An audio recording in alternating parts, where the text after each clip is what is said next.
c'est ne pas dédouaner l'État par rapport à ses responsabilités, mais en même temps reconnaître les limites de l'État. L'État n'a pas la capacité d'avoir les infrastructures et les investissements nécessaires pour faire face tout seul, je dis bien tout seul, au problème des inondations. Donc la société civile, les autorités locales, l'État au niveau le plus élevé. Donc c'est pour assumer notre devoir de citoyen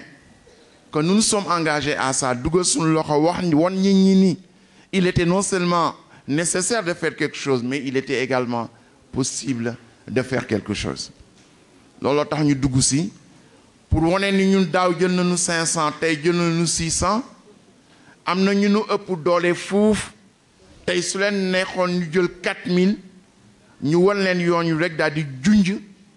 waaw ndax arab dafa ni al isharatu takfi junj rek woné ni yoon waa ngi nii waaw ñu nu ëpp doolé suñu ñëwee fu nu mënee defee 500 ñoo mën nañ fa def 4000 waaw loolu moo ñu si dugaloon ñi ngi ñaan pour que li ñu sumb yàlla jox na si ndam képp ku si mën dugal sa loxo na nga si dugal sa loxo waaw c'est une activité transversale nguur gi am na si cër ñi nekkul si nguur gi opposition bi am na si cër société civile bi am na si cër parce que lan la ñu wax le sourire sur le visage de l'enfant. Et tout homme normalement constitué veut le sourire sur le visage de l'enfant. Quand nous avons fait les obédiences, les différences partisanes, nous avons beaucoup d'objectifs. Sénégal où ëllëg la ñuy tabax, Sénégal où ëllëg la ñuy waajal, te Sénégal où ëllëg soo ko bëggee tabax bëgg ko waajal yaa ngi koy jaarale ci xale yi. waaw kon na ñëpp ñëw dugal ci seen loxo. C'est pas une activité dirigée contre qui que ce soit, surtout pas contre le gouvernement, contre les autorités qui nous dirigent. C'est une activité qui ne dépend d'aucune autre force. C'est une activité qui vient simplement d'un élan de générosité et d'un élan de cœur. Un élan de cœur qui a joué, si on visite l'histoire du Sénégal, un rôle extrêmement important dans ce pays. Donc nous ngi ñaan ñëpp ñi ñëw dugal ci seen loxo pour que ndam liñ ci amoon daaw yàlla may nu ndam lu ëpp ren. Lu nu mënoon daaw yàlla nu mën lu ko ëpp ren yàlla bu nu jéem lu nu tële si inondation bi yàlla bu nu song lu daanuwul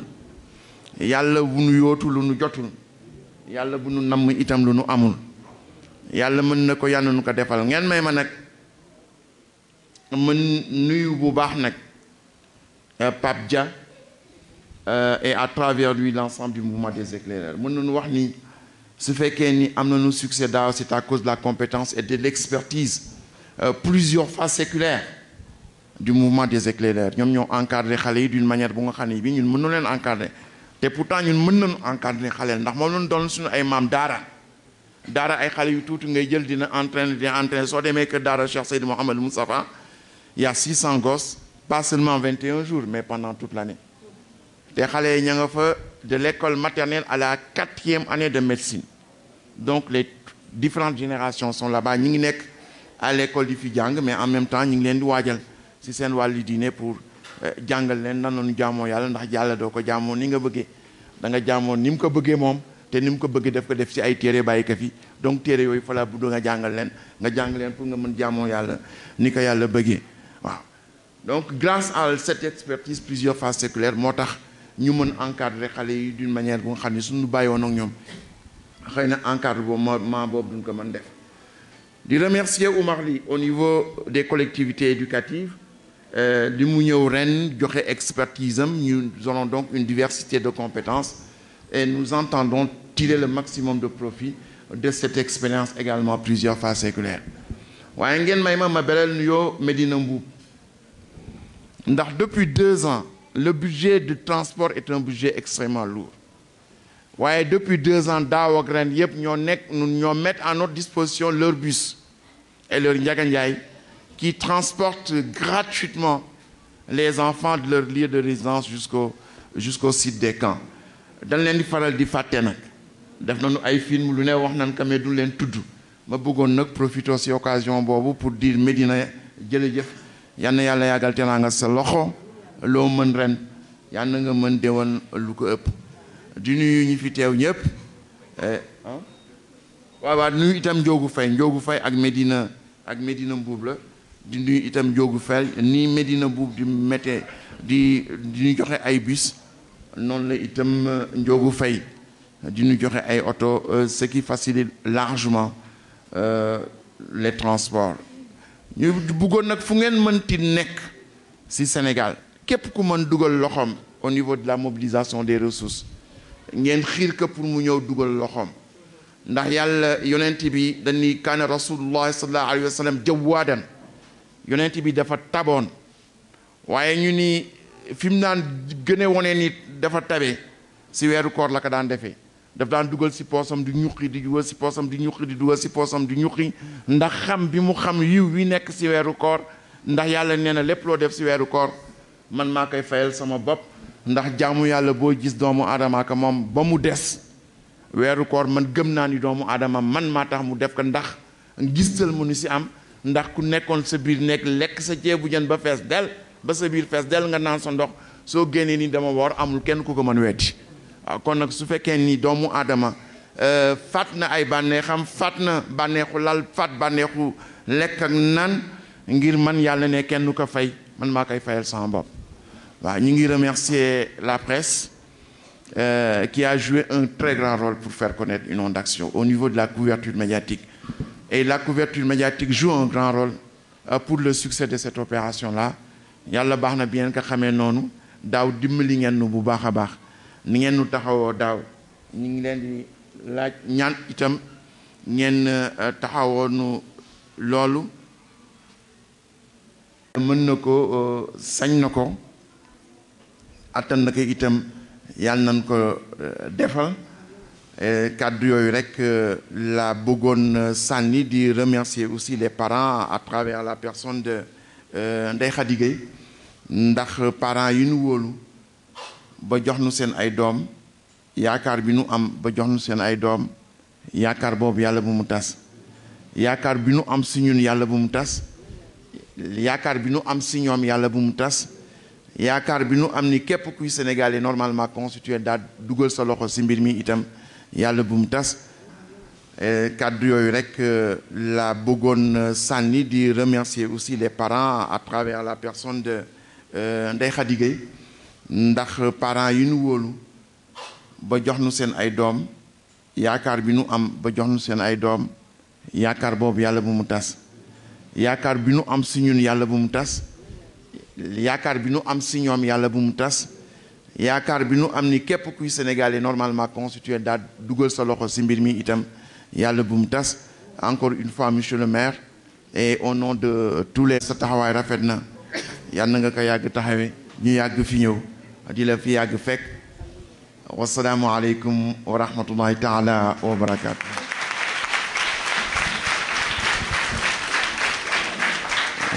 ولعبادك الفناء اللهم صل على سيدنا محمد صلاة تنجينا بها من جميع الأهوال والآفات وتقضي لنا بها جميع الحاجات وتطهرنا بها من جميع السيئات وترفعنا بها عندك أهل الدرجات وتبلغنا بها أقصى الغايات من جميع الخيرات في الحياة وبعد الممات إنك على كل شيء قدير إن الله وملائكته يصلون على النبي يا أيها الذين آمنوا صلوا عليه وسلموا تسليما سبحان الله والسلام على المرسلين والحمد لله رب العالمين. jërëjëf. Lancement de la deuxième édition de Inondation. Pouvez-vous revenir sur les grands axes et ce qui vous a poussé quand même à lancer ce grand geste de solidarité à l'endroit des enfants victimes des inondations? Comme je l'ai dit tout à l'heure, nous avons comme slogan le sourire sur le visage de l'enfant. Et j'ai bien dit tout à l'heure que quand le ciel change, il faut que le rêve change. Quand le ciel change, parce qu'il y a une très forte pluviométrie, du fait même du changement climatique, il faut changer de cap, il faut changer de voilure pour voguer pavillon haut, comme on dit en termes maritimes. C'est pour voguer en pavillon haut que nous avons pris notre part de responsabilité. L'État ne peut pas tout faire. Nous sommes dans un pays sous-développé. L'État, je ne vais pas dédouaner l'État par rapport à ses responsabilités, mais je considère simplement que l'ampleur des dégâts causés par le changement climatique sont tels l'État n'a pas les moyens suffisants, les infrastructures adéquates pour faire face à tout seul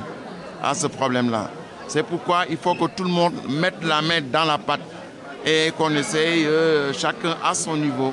de faire quelque chose, Et nous, en tant qu'inondation, qui regroupe un certain nombre de citoyens de bonne volonté, qui peuvent simplement apporter leur contribution pour alléger la souffrance des enfants. Parce qu'il y a un slogan de l'UNESCO qui dit que le monde que nous laissons à nos enfants dépend des enfants que nous laissons à ce monde-là. Le Sénégal que nous laissons à nos enfants dépend des enfants que nous laisserons à ce Sénégal-là. Nous voulons montrer qu'il est possible. Non seulement il est nécessaire, mais il est possible de faire quelque chose. Et nous voulons montrer cet exemple-là. Nous prenons 600 enfants. L'année dernière, on avait pris 500. Et nous sommes persuadés qu'il y a des gens qui ont beaucoup plus de moyens que nous. Là où nous prenons 600, ils ont la possibilité de prendre 4 000, de prendre 5 000. Et si tout le monde s'inspire de notre initiative,